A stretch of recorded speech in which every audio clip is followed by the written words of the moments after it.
Voilà, alors j'ai écrit ce livre qui s'appelle Métamorphose d'une illusion. J'en ai fait la première de couverture où j'ai mis les symboles qui vont apparaître dans mon livre. Alors je me présente, les trois quarts des gens qui sont là, il n'y a pas beaucoup de monde d'ailleurs, me connaissent, hein, mais je m'appelle Dina Smadja-Landier, je suis née en Tunisie. J'ai connu, comme beaucoup d'entre nous, la souffrance du déracinement. On a quitté la Tunisie en 64 et j'ai connu donc l'exil et tout ce qui va avec, c'est-à-dire la solitude, la tristesse, l'isolement et surtout le déclassement. J'ai fait des études de médecine et je suis ophtalmo, on dirait à la retraite, mais bon, j'ai horreur de ce mot, bien sûr. J'aime la poésie, les romans, la langue française, la musique classique. J'ai commencé le piano dans l'enfance. J'ai abandonné arrivé en France, on n'avait plus beaucoup de moyens. Et j'ai repris le piano il y a pas mal d'années. Je vais vous présenter donc mon livre et je vais vous dire un petit peu comment j'ai conçu cette discussion d'aujourd'hui. D'abord, premièrement, je vais vous expliquer pourquoi j'ai écrit ce livre. Deuxièmement, je vais vous décrire les lieux où se situe mon livre.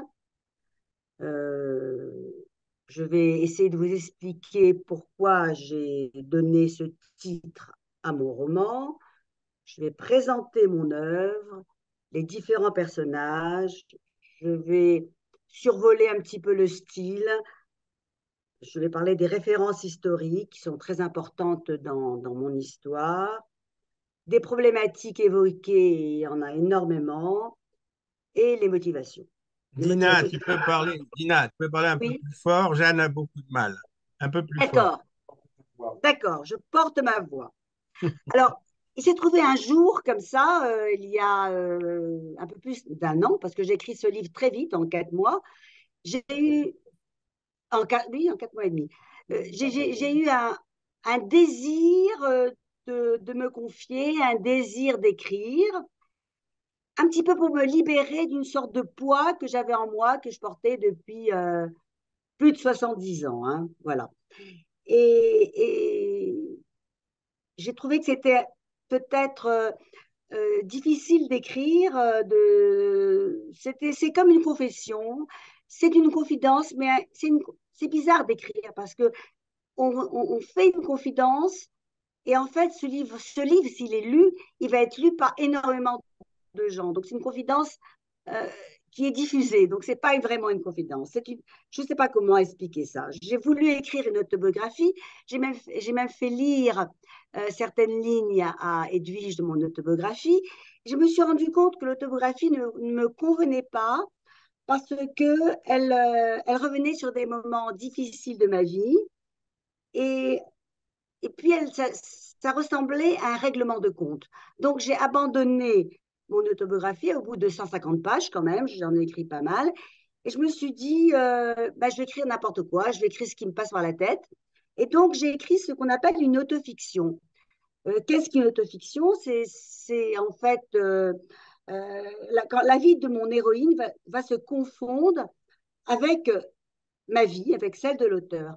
Les moments que je vais raconter ne sont pas les miens, peuvent ressembler à ce que j'ai vécu, mais ce sont les mêmes sentiments. Je peux dire que mon héroïne, que j'ai appelée Véronique, Véronique, je déteste ce prénom, mais il m'est venu, donc je pouvais plus m'en séparer, donc je l'appelais Véronique. Et elle aura les mêmes sentiments que moi. Donc il y a une confusion entre moi et mon héroïne. Voilà, et je pourrais dire, je vais être un peu pédante, comme Montaigne, je suis moi-même la matière de mon livre, ou comme Boris Vian, cette histoire est vraie, puisque je l'ai inventée, je ne passerai pas par Madame Bovary, c'est moi, enfin bref. Vous comprenez que quand on écrit un livre pour la première fois, on va vraiment être proche de la réalité. Après, que j'écris actuellement un autre livre, ce que j'écris, ce n'est pas moi. Enfin, c'est toujours un peu moi, mais ce n'est pas moi. Donc, il y a un moment de la vie, cette histoire m'a forcé à me souvenir du passé. Et la mémoire du passé surgira en même temps que j'écris.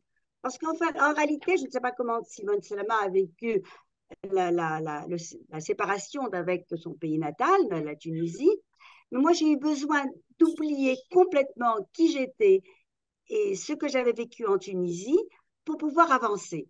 Et là, brutalement, toute ma, toute mon enfance s'est révélée à moi et je m'en suis souvenue et avec ravissement et douleur. Voilà, donc ça c'est une petite présentation. Maintenant, je vais vous... Bon, j'ai quand même pris des notes. Hein. Euh, voilà, donc écrire un livre, c'est quelque chose d'assez extraordinaire parce on a l'impression qu'on est un créateur. Je crois qu'on s'assimile un petit peu à Dieu qui nous a créés et nos personnages qui se mêlent à nos vies euh, nous font vivre leur vie tant et si bien que tous les jours, quand je me mettais devant mon ordinateur, je me disais, mais que va-t-il lui arriver euh, Et c'est mon héroïne qui m'a dicté l'histoire. Ce n'est pas moi qui ai écrit. J'ai eu l'impression qu'elle me disait ce qu'il fallait que j'écrive. Et ceci a révélé quelque chose de moi-même. Et j'ai eu besoin d'écrire très, très, très vite parce que j'avais peur d'oublier ce qu'elle avait à me dire. Il y avait une sorte de confusion bizarre. Et finalement, le roman est né et le roman s'est écrit presque sans moi. Voilà. Alors, pardon.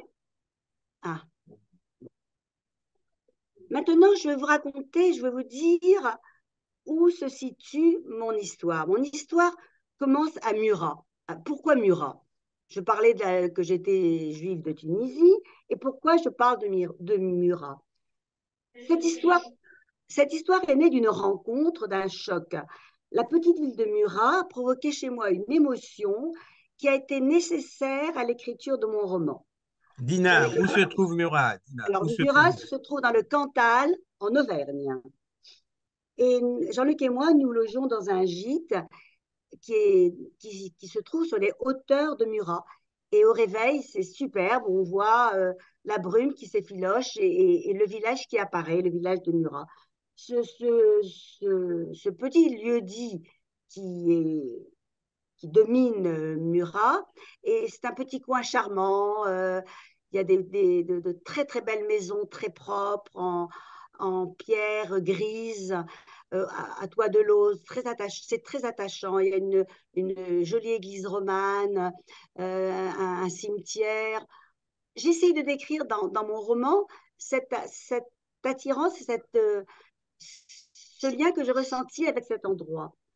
Et ensuite, nous sommes descendus, Jean-Luc et moi, dans la ville de Murat, donc c'est une toute petite ville. Et là, le choc s'est complété et sur le mur de la mairie, une discrète pancarte nous parle des exploits d'une courageuse enseignante, Alice Ferrière, aidée de Marc Cambou, qui est la directrice, et de la directrice de l'établissement, Marie Seigné, qui a sauvé des Juifs pendant la guerre. Euh, Très tôt, alors Alice Ferrière est une femme qui est originaire des Cévennes, une protestante, professeure de mathématiques, voilà, belle-sœur de Jean Cavaillès, professeure de mathématiques, et son père était polytechnicien et sa mère pianiste. C'est encore des liens que je pouvais avoir inconsciemment avec Alice Ferrière. Et dès le début, dès 1941, elle a été émue par le sort des Juifs. Elle a très tôt écrit au rabbin de Clermont-Ferrand, qui ne lui a pas répondu, mais sa lettre fut transmise au comité d'aide aux réfugiés. Et là, elle entre en relation avec les professeurs juifs français et même étrangers. Elle leur envoie des colis, elle essaie d'avoir des liens avec eux. Malheureusement, je pense qu'elle les a plus revenus. Et à partir de 1943, elle va avoir une part active dans la résistance de la région. et elle va aider des juifs, elle va en fait aider 53 familles juives dont elle va cacher, qu'elle va cacher dans les fermes environnantes.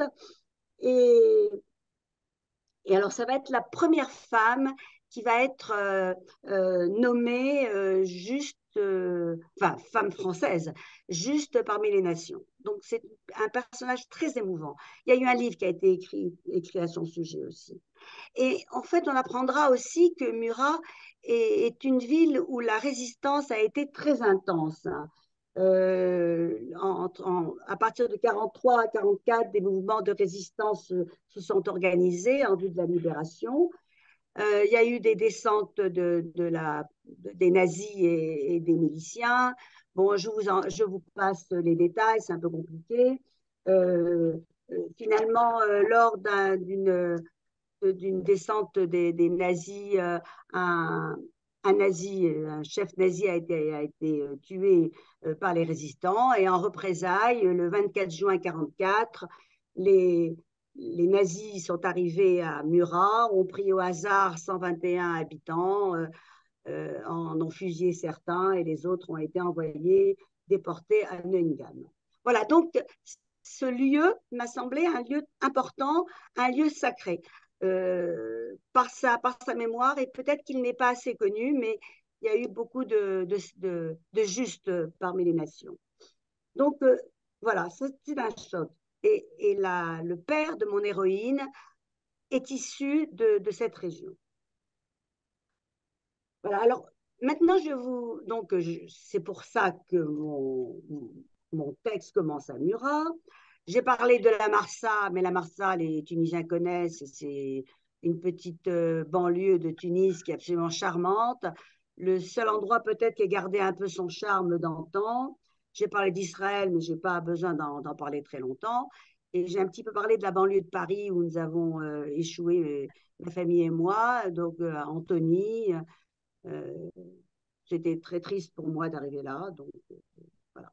Maintenant, je vais vous expliquer pourquoi j'ai appelé ce livre. En fait, il y a deux livres dans mon livre. Pourquoi j'ai appelé ce livre Métamorphose d'une illusion. D'abord, on va vite parler de l'illusion. Qu'est-ce que l'illusion? L'illusion, c'est quelque chose qui n'existe pas par définition.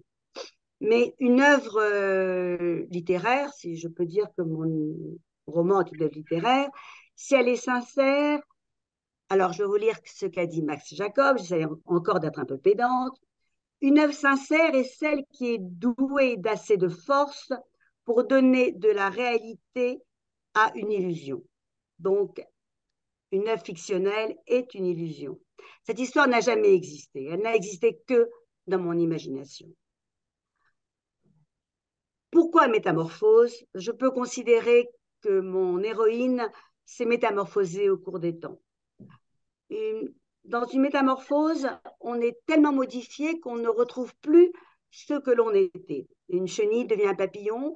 Entre une chenille et un papillon, il n'y a pas beaucoup de, de points communs on considère qu'une chenille est vilaine. Un papillon, c'est tellement joli.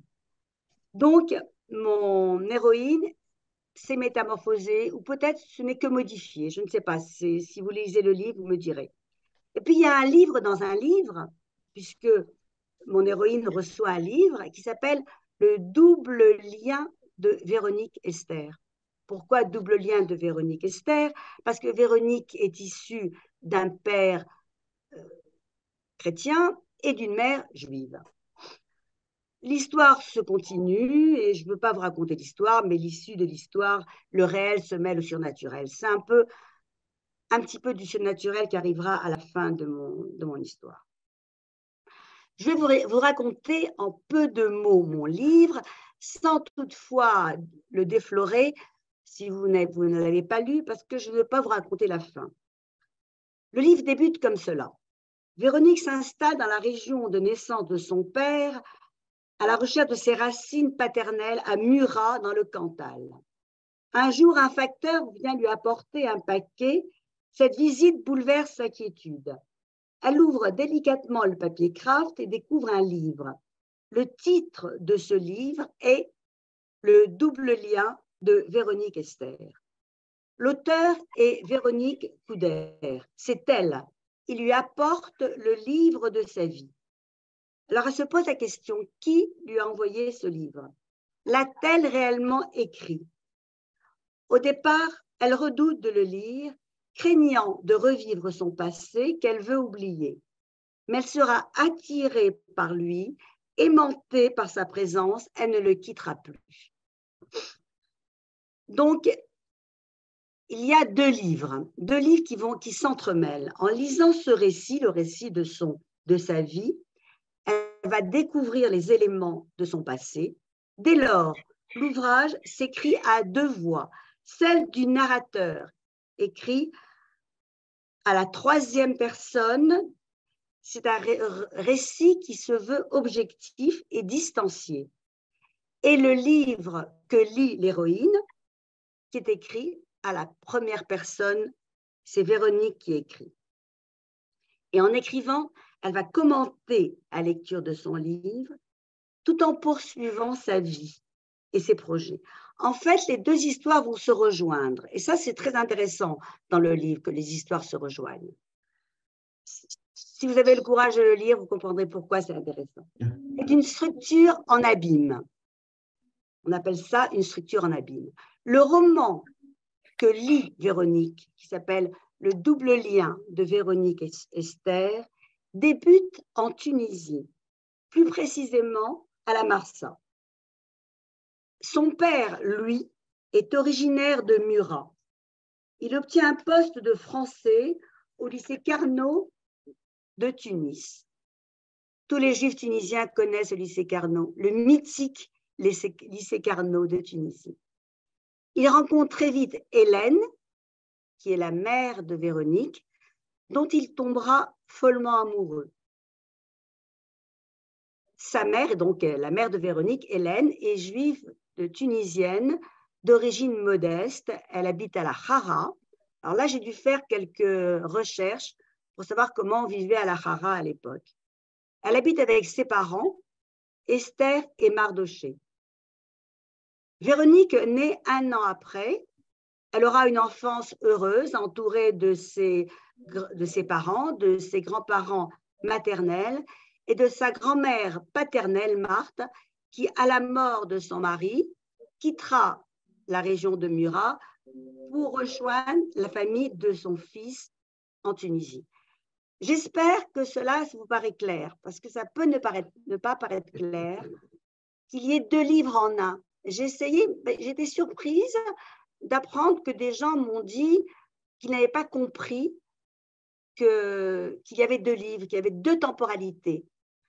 J'ai essayé de donner des titres pour expliquer et donner des chapitres une fois en caractère latin, une fois en caractère romain, pour bien expliquer qu'il s'agit de deux livres différents.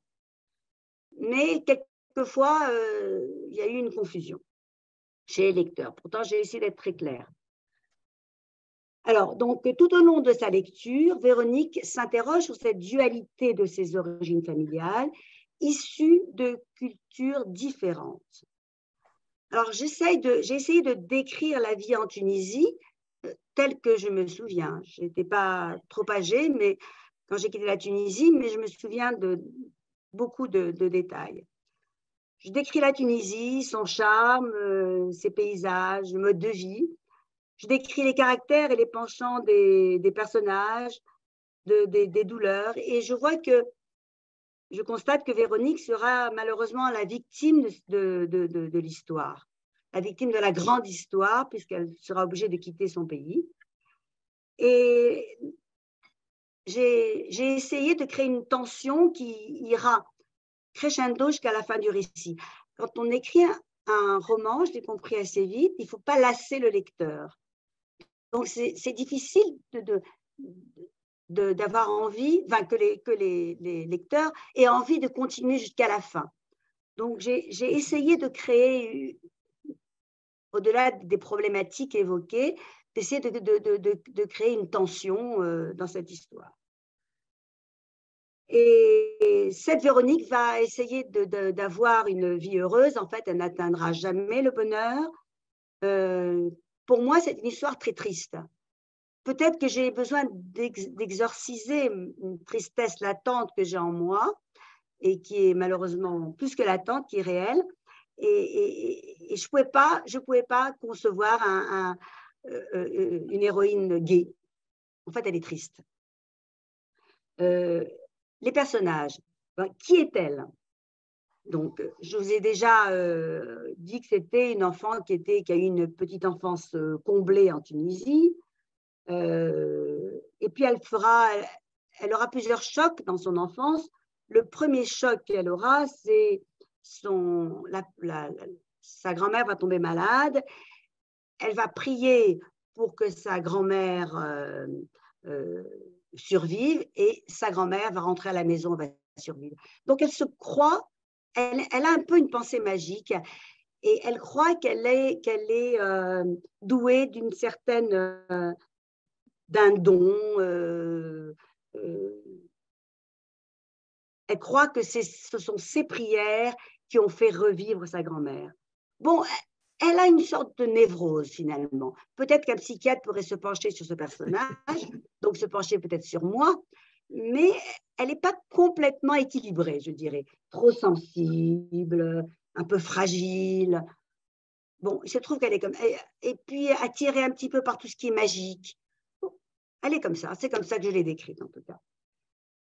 Mais donc, je reviens sur mon enfance et là, je vais raconter quelques souvenirs que j'ai aimés dans mon enfance. Quelques petits souvenirs que vous lirez si vous lisez mon livre. Mais je ne veux pas qu'on se trompe. Ce n'est pas la Tunisie, je n'ai pas cherché à l'idéaliser. Ce n'est pas un livre juif tunisien. Ce n'est pas du tout un livre juif tunisien. Ce qu'a perdu Véronique, ce n'est pas... C'est son enfance, en fait. Elle aurait pu être ailleurs qu'en Tunisie. C'est son enfance qu'elle a perdue. C'est son enfance qui lui a été arrachée. C'est son enfance qu'elle ne peut pas revivre, ni se l'imaginer, parce que tous les gens qui ont connu l'exil savent qu'on ne peut pas retrouver les lieux de son enfance. Je crois que c'est ça la souffrance, c'est de savoir que on va pas... J'ai toujours rêvé de revoir mon école. Je n'ai jamais pu revoir mon école. Revoir les lieux que j'ai aimés. Je n'ai pas pu revoir ces lieux. Ils n'existent plus. Je ne peux pas les chercher. On a fait quelques voyages en Tunisie assez brefs. Ça avait tellement changé que je n'ai même pas retrouvé le cimetière du Borget. Je ne l'ai pas trouvé. Je n'ai pas trouvé mon école. Enfin, bon. La confusion entre les souvenirs et la réalité fait partie aussi du thème de mon livre.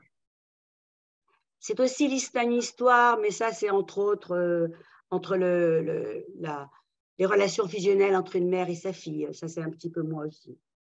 Enfin, donc, j'apparais quand même dans cette histoire, une histoire qui n'est pas moi.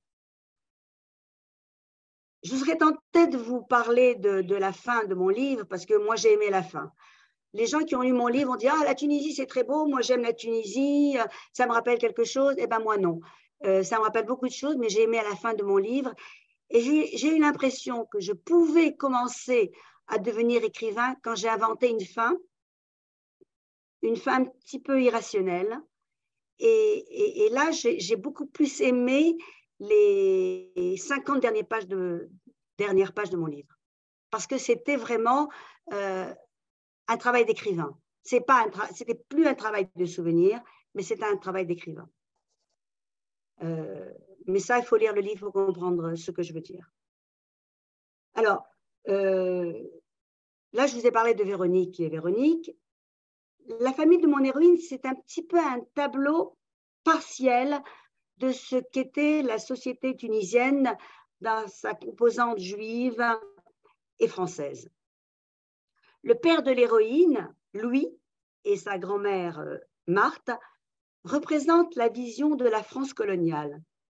Le père, Louis, veut avec sincérité transmettre aux Tunisiens les valeurs de la France démocratique et sa culture. Il considère la Tunisie comme un petit morceau de France. La grand-mère paternelle Marthe, qui au départ est antisémite et qui est très malheureuse de ce mariage mixte, arrive en Tunisie avec des préjugés qu'elle abandonnera rapidement en découvrant le pays et sa société. Esther et Mardochée, les parents d'Hélène, donc les grands-parents de Véronique, sont des Tunisiens, se sentent profondément tunisiens et ne comprennent pas trop l'histoire qui est en train de se raconter, l'histoire de la Tunisie. Hélène, c'est une femme qui doit être de la génération de nos mères, commence son émancipation, désire se cultiver et demandera à son mari des lectures, de sages lectures pour commencer son apprentissage du français et de la littérature française. Elle désire devenir une Européenne cultivée.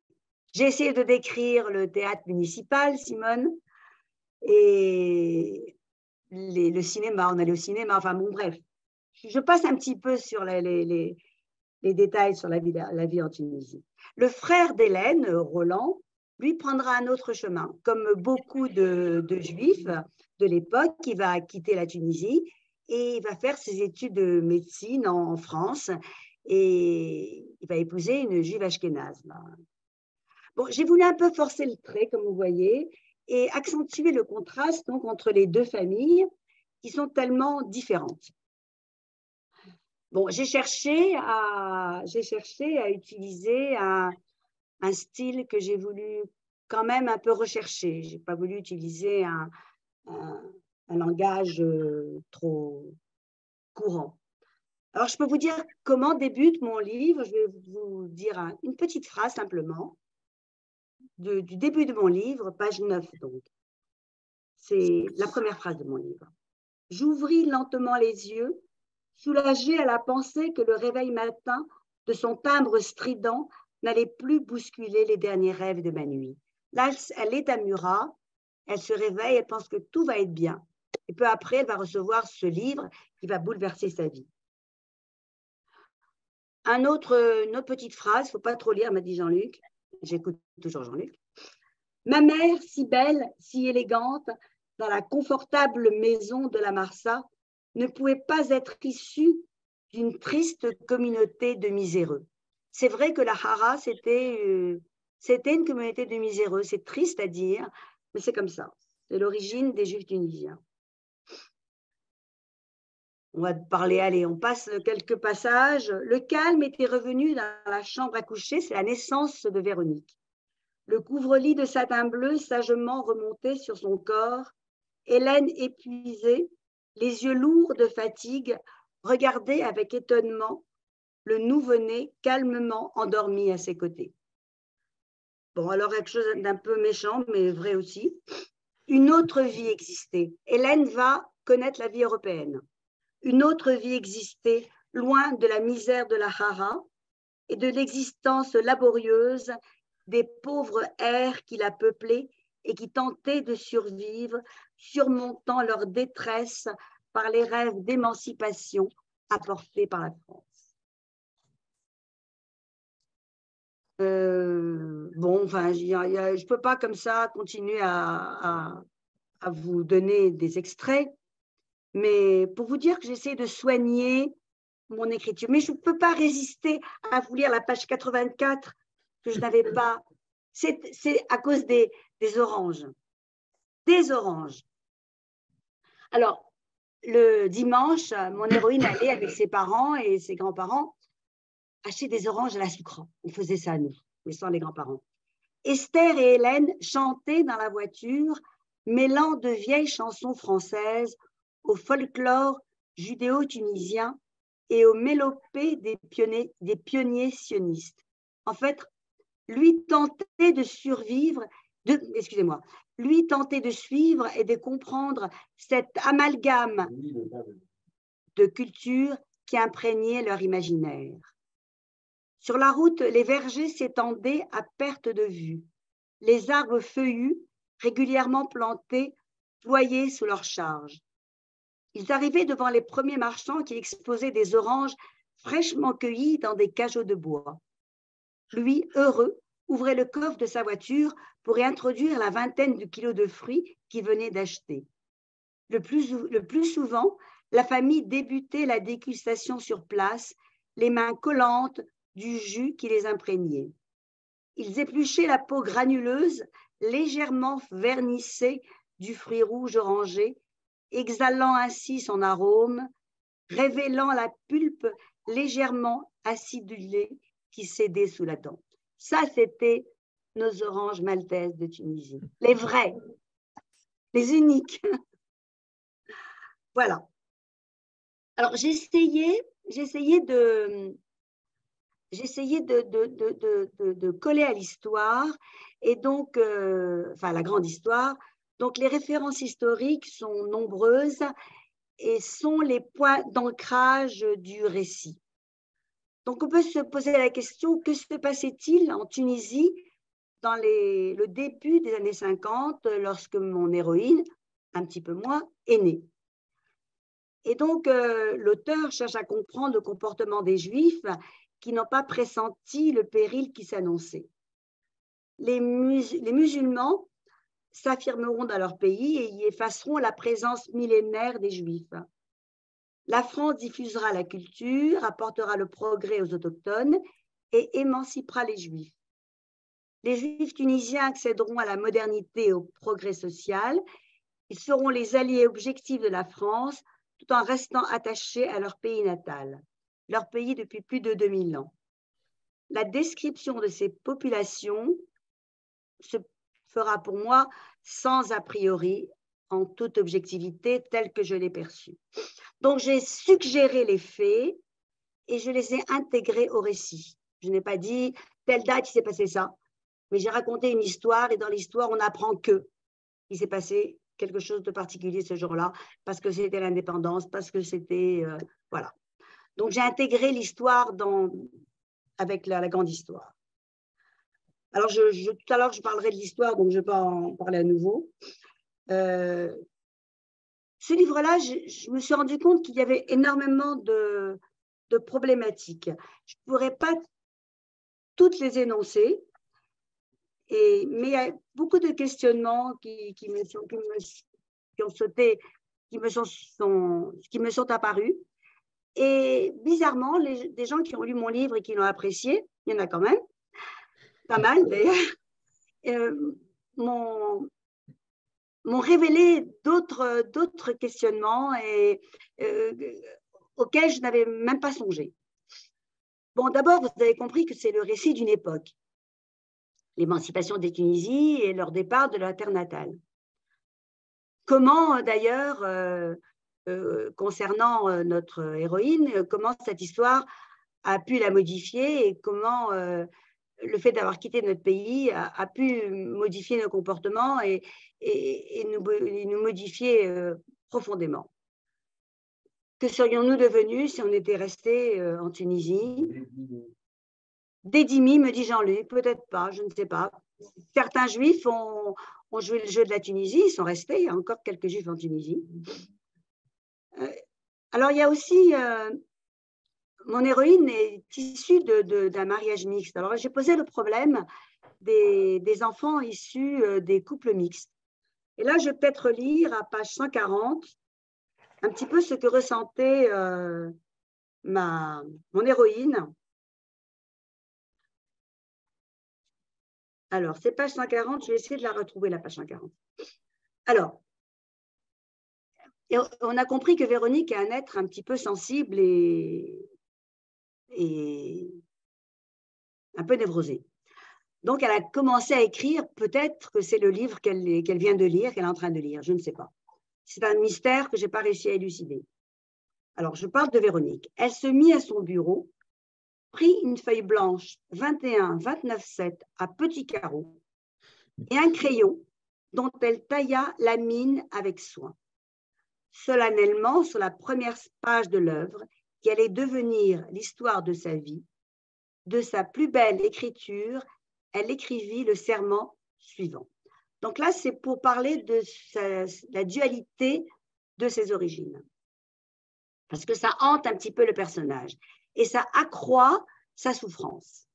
Moi, Véronique Esther, orpheline de père, fille d'un père laïque, née dans une famille catholique pratiquante d'Auvergne, fille d'une mère juive traditionnaliste, fille du soleil et du ciel bleu. Moi, Véronique, née en Tunisie, fille de la culture française, attachée avec passion à sa belle langue, fille du peuple juif et partageant ses combats. Moi, Véronique, je jure d'être loyale à mes identités multiples que je ne trahirai jamais. Elle prit de sa main gauche la feuille, la lut et la relut. Enfin, elle a 15 ans dans l'histoire. Hein. C'est un peu naïf, mais elle n'a que 15 ans. Satisfaite, en bas à droite, elle écrivit de sa plus belle écriture, page 1. Elle l'a mis dans un dossier cartonné de couleur verte, le ferma en replaçant soigneusement les élastiques et déposa son précieux document dans le premier tiroir de son bureau qu'elle hésita à fermer à clé. Une nouvelle aventure commençait pour elle. Dina, est-ce que je peux ajouter sur cette page, Oui. je t'en avais parlé, ça m'avait tellement plu. C'est en haut, cette fois-ci, à la ligne 4, donc c'est toujours Véronique qui parle, une phrase jolie. Elle savait que son père était un peu juif par le mariage et qu'il n'était pas antisémite, virgule, bien sûr. J'ai trouvé cette phrase extra. Voilà. Oui, alors ça c'est page… toujours 140, mais en haut. 140 et en haut. Tu vois, regarde, ce qui est marrant, c'est que ceux qui lisent le livre, ils trouvent beaucoup plus que ce que j'ai marqué. Voilà. Oui, j'aimais ça. Alors, oui, parce que c'est un petit peu après, Véronique, ça fait partie un petit peu des thèmes, prend conscience de l'antisémitisme. Je vais vous dire comment elle prend conscience de l'antisémitisme. Alors, on va passer donc au deuxième thème, qui est la prise de conscience de l'antisémitisme. C'est page 131. Bon, allez, bon 139, allez. Un jour, alors qu'elle devait avoir 8 ans environ, elle se dirigea vers la bibliothèque familiale, grimpa sur une chaise branlante qui manqua de la faire chavirer, retira le tome 2 du Larousse noir, orné de lettres dorées, l'ouvrit et lut ces mots épouvantables, juif, usurier. Elle ne comprit pas le mot usurier, mais devina son sens péjoratif. Ce dictionnaire qui représentait pour elle un puits de connaissances, pouvait-il se tromper? Ça, c'est vécu. Hein. Elle sut que les cousins et les oncles de sa mère habitaient en France. Qui habitaient en France, avaient été assassinés pendant la guerre.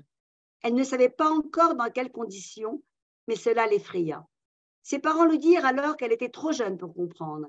Elle savait que son père était un peu juif par mariage et qu'il n'était pas antisémite, bien sûr. Elle lui demanda des explications et fit bien en peine de donner des réponses cohérentes, ce qui ne la tranquillisa pas. Sa mère lui parla d'un autre pays où coule le lait et le miel, disait-elle, un pays juif, Israël. Véronique se dit qu'elle s'y rendrait un jour, etc., etc.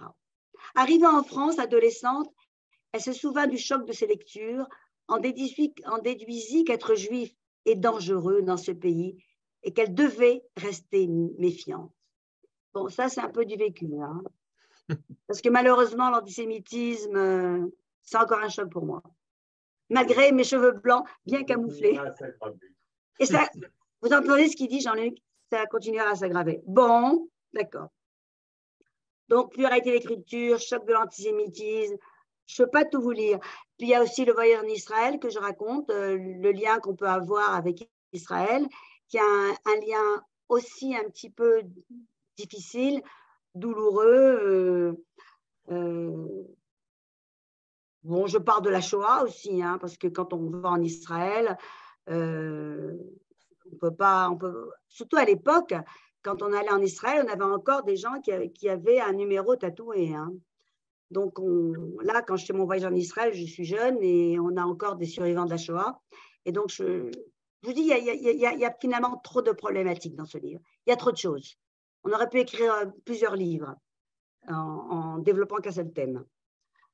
Il y a le choc quand elle va au mur occidental. Là, je dis, elle eut la sensation d'arriver au bout d'un voyage initiatique qui l'a reliée à ses racines insoupçonnées. Je pense que quand on va en Israël pour la première fois, surtout quand on est adolescent, on a ce choc. On a ce choc de une sorte d'incompréhension en plus. On ne sait pas pourquoi on a cette attirance vers Israël.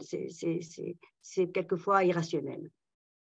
Voilà. Israël se modifie, nous aussi, donc maintenant, il n'y a plus le même choc. Bon, je ne sais pas, il y a encore plein de choses à dire, mais si je dis trop, après, on ne pourra plus poser de questions. Non, non, vas-y, vas-y. Oui, tu m'as dit de dire, parce qu'au retour d'Israël, elle va vouloir raconter son histoire à sa mère, mais elle n'a pas réussi. Elle n'a pas réussi à raconter cette histoire et j'ai écrit en gros, voyage dans un rêve. Parce que, en fait, c'est peut-être un rêve, je ne sais pas. Je ne sais pas pourquoi elle n'a pas réussi à raconter son histoire. Et Je crois que c'est le seul mot dans ton livre qui est écrit en lettres majuscules au beau c'est milieu de écrit en la page. majuscule, mais voilà, je ne sais pas. Je sais Voyage pas au parce que, milieu d'un rêve, c'est ça? voilà, voyage dans un rêve. Dans Israël, un rêve. c'était voyage dans un rêve. Mais c'est comme ça qu'on perçoit son premier voyage en Israël. C'est un éblouissement, une prise de conscience, un lien, un lien héréditaire qui réapparaît, on cherche à oublier, qui revient. C'est comme ça. Bon, alors là, bon, je parle de sa grand-mère chrétienne qui n'est pas très, très contente probablement de voir que qui est morte, hein, mais qui voit que sa petite fille est plus attirée vers le judaïsme. Et sa grand-mère lui apparaît dans un rêve. Bon, ça, c'est un petit peu de l'histoire. Bon, je crois que je vais m'arrêter là dans l'histoire de mon livre. Maintenant, quelles sont les motivations? Qu'est-ce qui a fait que j'ai écrit ce livre? D'abord, je pense qu'on est tous ici des amoureux de la langue française, parce que c'est une langue absolument merveilleuse. Et je vais encore être pédante, je vais vous dire comme Camus, j'ai une patrie, la langue française. Et c'est vrai. La langue française, c'est notre langue maternelle, en fait. Enfin, c'est ma langue maternelle. Et elle nous a nourris dès le début de notre vie. On en ressent les nuances, les inflexions et on l'aime. J'aime la poésie, la musique et la musique des mots, la musique des phrases. Et donc, j'aime la langue française. C'est pour ça que j'ai voulu écrire. Maintenant, j'ai voulu écrire aussi sans le vouloir, mais c'est venu, l'exil, revivre mon exil et revivre les premiers moments de ma vie en Tunisie. Je vous ai dit tout à l'heure que j'ai essayé pour survivre d'oublier cette partie de ma vie. D'ailleurs, mon frère m'a toujours dit que j'étais assimilée et que comme je n'aimais pas le couscous, j'étais sûrement pas du tout juive tunisienne. Je ne pouvais pas. Et puis j'ai en plus épousé un juif un peu goy, puisqu'il n'est pas goy, mais il est alsacien, donc il n'est pas vraiment juif. Enfin, si, il est juif, mais il est français. Alors, épousant un juif français, voilà. Et puis c'est vrai que le fait d'écrire, on a tous les souvenirs qui affluent. Alors comme je disais tout à l'heure, c'est un ravissement. Je vais vous lire un petit texte que j'ai écrit comme ça un jour, quand j'ai voulu commenter mon livre. Alors, je vais vous lire, mais ce n'est pas dans mon livre, ça. Hein. Je m'a dit ne lis pas, mais je lis. Un jour, parce que l'on vieillit, le souvenir revient, créant un cataclysme. L'on touche à des moments sacrés de notre vie, à notre insouciance oubliée, à notre vie meurtrie, douloureuse. On revoit des paysages baignés de soleil, le ciel bleu, les maisons blanches, les grappes de bougainvillée aux couleurs éclatantes. On sent l'odeur du jasmin, la douceur de l'air, le goût du thé à la menthe. On revoit sa bicyclette verte, d'un vert brillant, et nos genoux égratignés d'être tombés freinés par le sable qui jonchait la rue. On revoit les enfants, nous, dégringolant l'escalier, criant « Lou, où es-tu » On sent les odeurs doucement épicées des repas savoureux fabriqués par maman. On les sent depuis le rez-de-chaussée. On voit aussi maman pleurant des deuils récurrents. la couleur noire, noir et blanc, puis grise, enfin, de ses habits. On voit papa, aux grands yeux tristes, cherchant un soutien chez maman faible et plus forte que lui. On voit papa, orphelin à vie, qui rit, magnifique sourire de celui qui espère encore.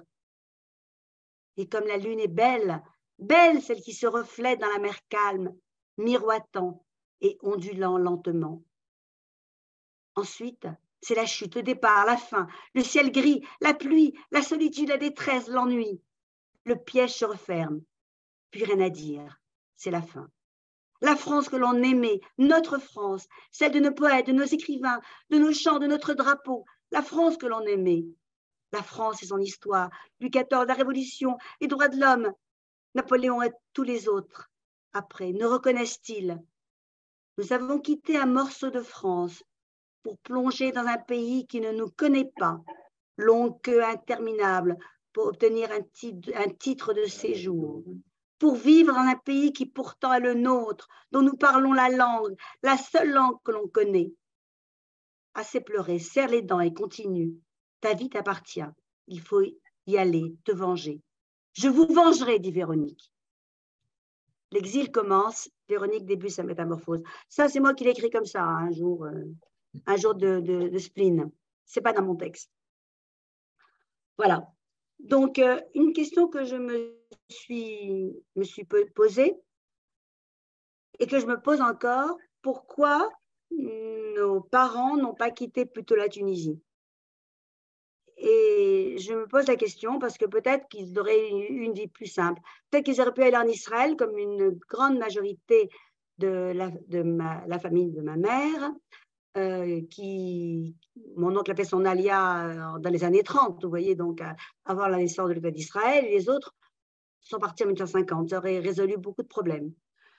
Pourquoi nos parents ont cru qu'il fallait continuer à vivre en Tunisie?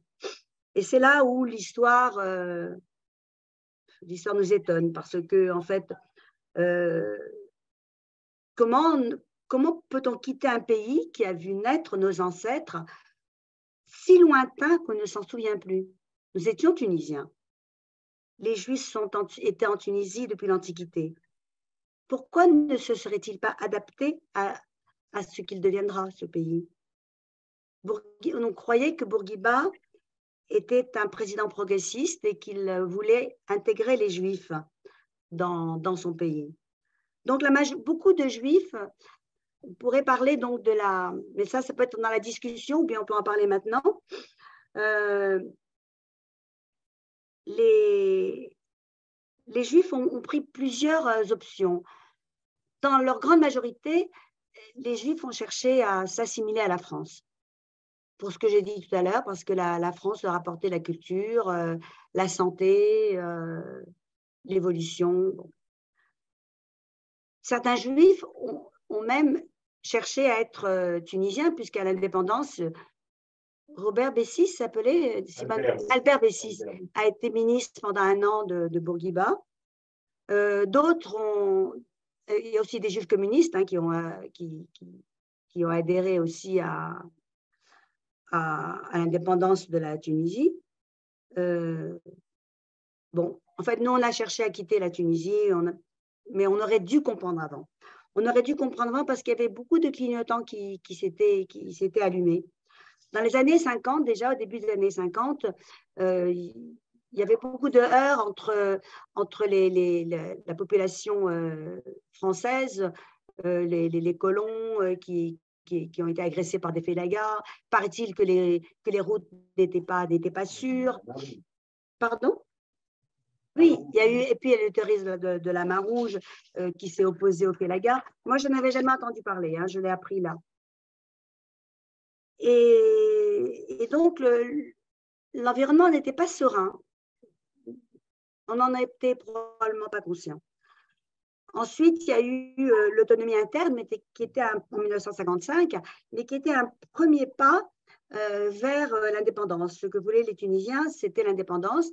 Ils ont eu leur indépendance en 1956 et la République tunisienne a été proclamée en 1957.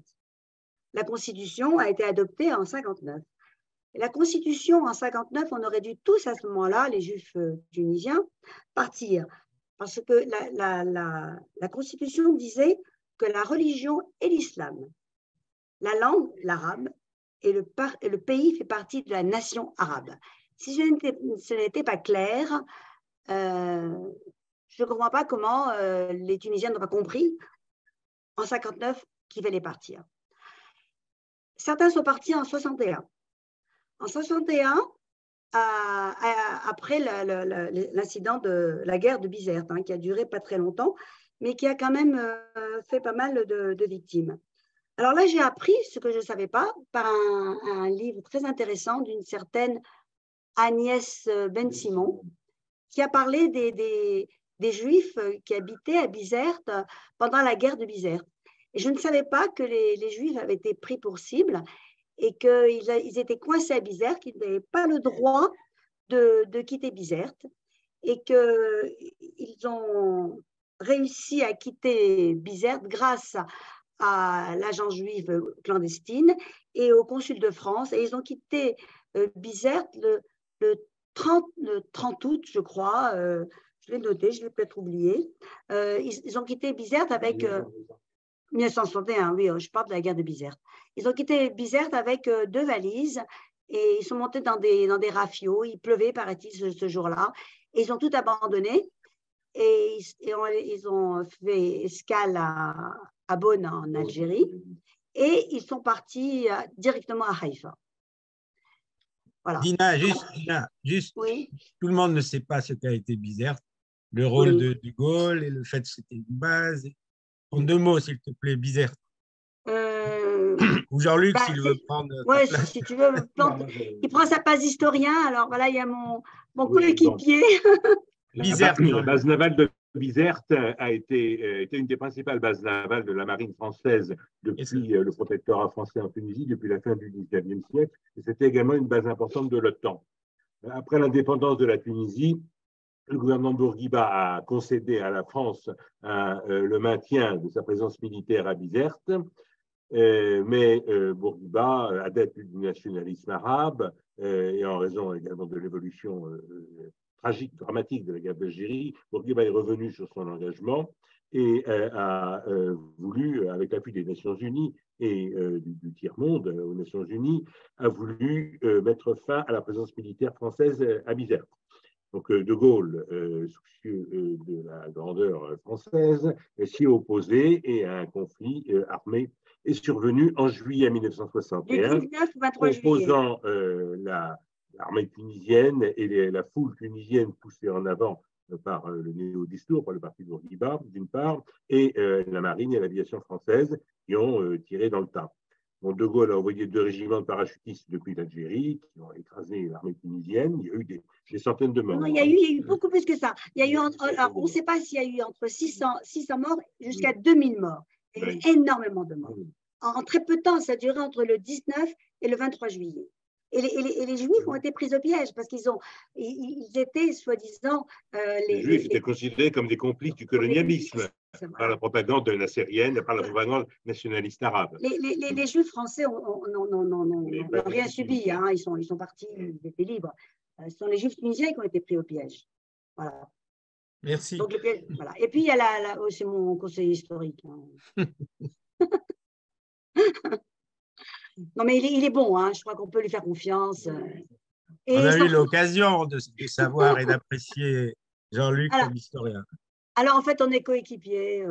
Il prétend que c'est lui qui a écrit le livre, mais c'est pas vrai. Il n'a jamais dit ça. Non, mais alors, quand j'ai un souci, je dis, Jean-Luc, qu'est-ce que tu en penses? Et puis, voilà. Et puis, il y a eu la guerre des 6 jours, où malheureusement, la synagogue a été partiellement brûlée. Enfin, bon. Il y a un début de pogrom, on a cassé les magasins juifs. Bon, c'est pas magnifique finalement les relations qu'on a avec la Tunisie, et encore maintenant c'est pas mieux. Voilà, alors je peux continuer des heures comme ça, mais je vais m'arrêter parce que j'ai parlé presque 1 heure. Ce que je peux vous dire, c'est que une chose que je ne suis pas capable de ne pas faire, c'est que je suis quelqu'un de sincère. Et ce livre, il a peut-être des qualités, des défauts, mais il est sincère. Voilà, je suis quelqu'un de sincère et c'est comme ça. Donc, Voilà. Et puis, j'ai aimé écrire. Alors, du coup, j'ai écrit un autre livre, mais qui est très, très distancié. Je n'ai pas voulu m'impliquer. J'ai voulu… parce que là, c'est un peu un livre confession. C'est un livre… j'ai comparé la naissance de ce livre à une gestation, parce que je pense que ce livre est en gestation depuis 70 ans. Et puis après, il a explosé comme ça, comme quand on attend un enfant. L'accouchement se fait très, très vite par rapport même quand il est long, par rapport au temps passé lors de la gestation. N'est-ce pas, docteur Slama? Cher confrère. Et juste, Dina, si tu veux bien nous dire quelques mots de l'anthologie de la poésie française, parce que nous sommes quelques-uns, en tout cas moi, à avoir rencontré aussi la langue française voilà, dans les poèmes. Tu nous dis quelques mots? Les poèmes, les poèmes. Ben moi, quand j'étais petite, voilà, là-dedans, là, il y a le livre de ma mère, mais il n'y a que la poésie du 19e siècle. Hein, parce que ma mère, elle était bloquée sur le 19e siècle. Elle avait décidé que non, pas que ça, je plaisante, parce qu'elle était amoureuse. Ma mère m'a initiée à la poésie. Et comme je te l'ai dit quand on s'est parlé il y a 2 jours, le grand bonheur quand j'étais petite, c'est de prendre ce livre-là qui est vraiment dans un état lamentable, que j'ai gardé parce que c'est pour moi un héritage fabuleux. Je prenais ce livre-là qui est une anthologie du 19e siècle avec beaucoup de Lamartine, Victor Hugo, la mort de sa fille, etc. etc. Bon. Et puis les poèmes plus épiques de Victor Hugo. Et je prenais ce livre et je pleurais sur Avilquier, je pleurais sur Kyo, l'île des vins n'est plus qu'un sombre écueil, etc. etc. La lune était sereine et jouait sur les flots. Et bon, ça c'est Victor Hugo. Et donc, je prenais ce livre-là, je m'allongeais sur la couverture jaune en mohair de ma mère.